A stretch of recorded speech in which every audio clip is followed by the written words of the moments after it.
Assalamualaikum warahmatullahi wabarakatuh. Hari ini kita akan belajar mengenali alat dan bahan yang ada di lab kimia farmasi. Untuk pengenalan alat dan bahan ini ada di praktikum kimia farmasi dasar. Nah, di sini kita sudah lihat ya bahan-bahan ataupun alat gelas yang nanti kita pakai saat kita praktikum kimia. Tidak hanya di kimia farmasi dasar, tapi di praktikum kimia yang lain atau praktikum di farmasi yang lain. Ini ada bahan maupun alat kelasnya ya. Jadi untuk bahannya ada yang bahan padat, ada juga yang nanti kita lihat ada yang cair juga dalam tabung coklat ya, atau botol coklat ya, dalam botol coklat untuk yang cair, sedangkan yang dalam wadah plastik putih ini adalah bahan yang padat. Kita mulai nanti dengan pengenalan alat dulu sebelum kita lanjutkan dengan pengenalan bahan. Yang pertama adalah satu set dari gelas ukur. Di sini kalau kita lihat ada berbagai macam volumenya. Yang pertama ada yang 5 mili paling kecil, kemudian 10 mili, terus 50 mili, terus 25 mili, dan contoh yang terakhir adalah 100 mili. Selain ini juga ada volume yang lain selain beberapa ini, tapi ini yang saya contohkan untuk kalian bisa mengenal alat gelas.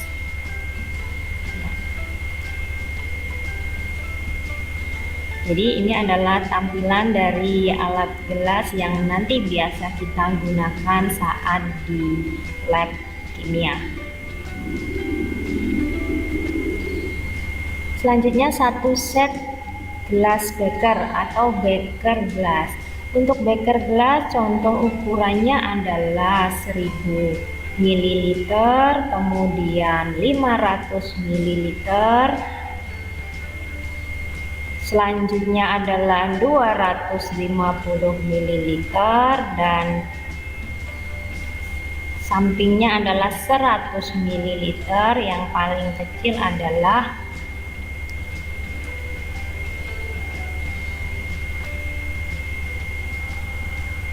25 mili.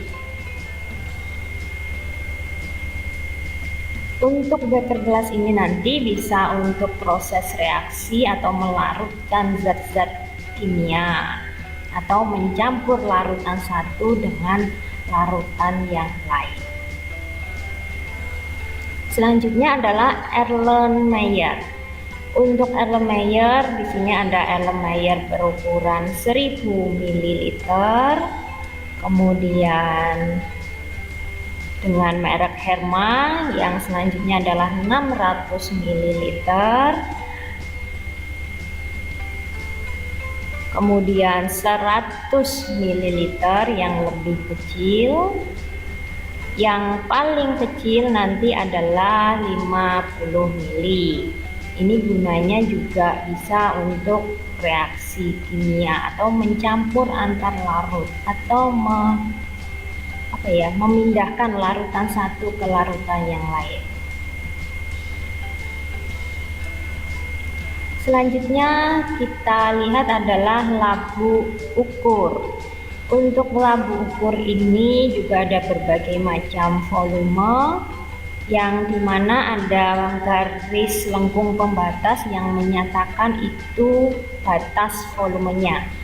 Ada 100, kemudian 50, 25, 10, sama 5. Di sini gunanya adalah membuat larutan sesuai dengan sejumlah volume yang ada di labu ukur. Jadi nanti kalau buat konsentrasi berapa pakai labu ukur.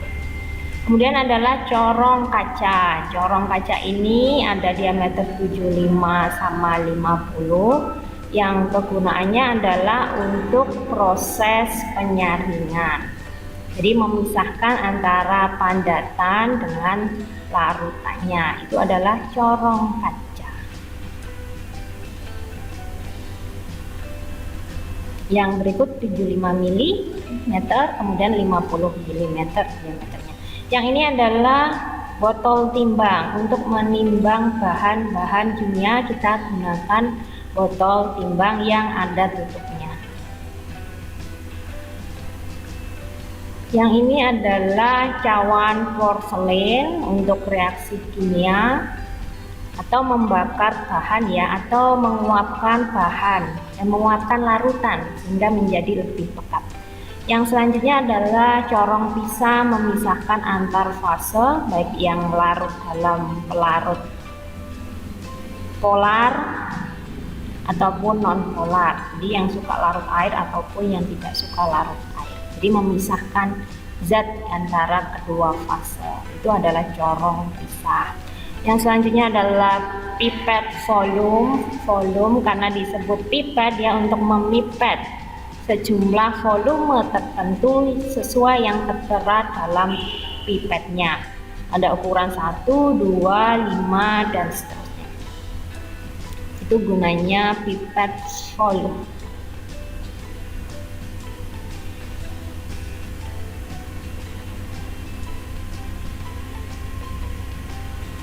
Terus pipet ukur untuk mengukur sejumlah volume tertentu.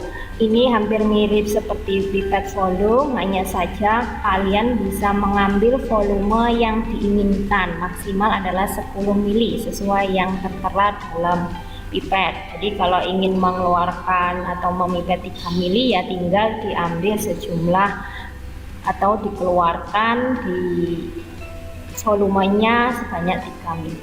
Ini adalah buret. Buret ini adalah untuk proses titrasi.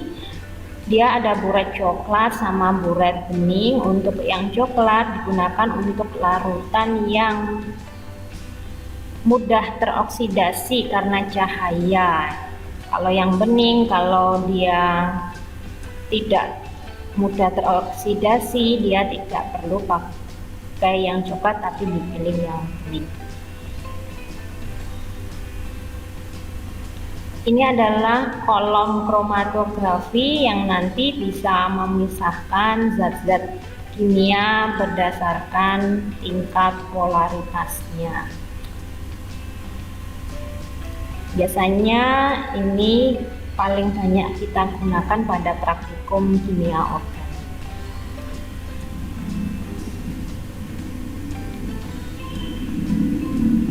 Selanjutnya adalah batang pengaduk. Di sini adalah batang untuk mengaduk atau mengaduk-aduk ya dari zat padatan supaya larut. Selanjutnya adalah pipet volume, pipet ukur, pipet tetes ya, pipet tetes dan sendok. Yang ini adalah sendok porselen. Yang sebelumnya adalah sendok stainless.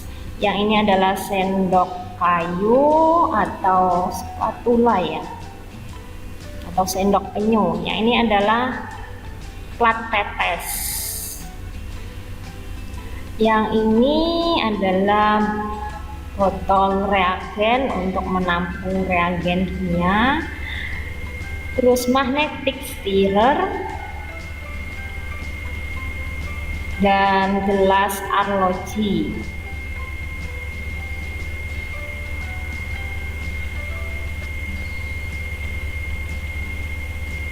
Terus pushball yang nanti bisa untuk menarik larutan menggunakan pipet volume.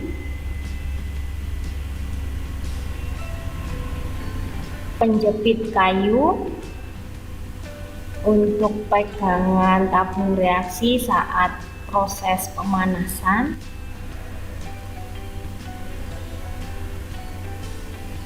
Goggle atau kacamata, yang ini adalah menutup semua mata supaya nanti tidak terpercik reagen kimia. Jadi melindungi mata dari percikan. Yang ini juga kacamata tapi yang biasa, kalau misalnya tidak terlalu banyak berinteraksi dengan bahan-bahan pekat gitu, kalian bisa pakai kacamata ini. Selanjutnya adalah masker. Untuk masker ini adalah masker oksigen yang ada filternya, sehingga nanti saat melakukan reaksi kimia kalian tidak akan terpapar dengan uap-uap kimia. Jadi uap-uap reaksi, karena di situ di dalamnya ada filternya.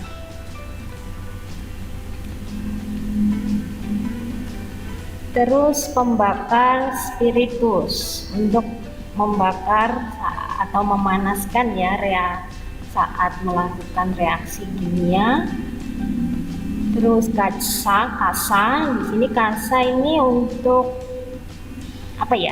Ayo dicari kasa untuk apa.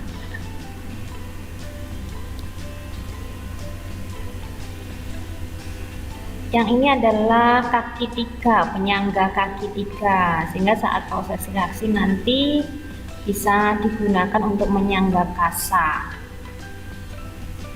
Yang di atasnya diletakkan gelas beker.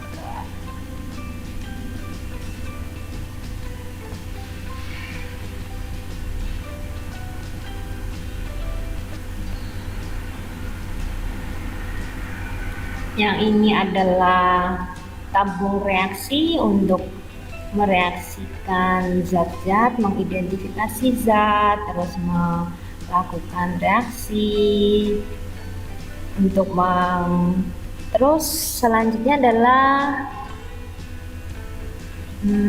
penyangga dari tabung reaksi ya, sehingga tabung reaksi diletakkan di penyangganya.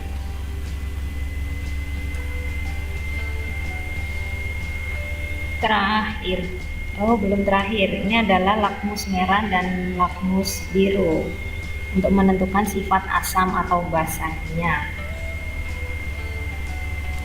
Terakhir adalah botol coklat untuk menampung reagen kimia bisa, ataupun menampung larutan yang mau disimpan. Oke, jadi seperti itu untuk alat-alat gelas yang akan kita gunakan saat praktikum di kimia farmasi dasar. Jadi nanti kalian tulis dan gambarkan seperti apa gambarnya dari alat gelas dan fungsinya untuk apa. Di beberapa sudah saya sampaikan dan banyak beberapa yang belum ada.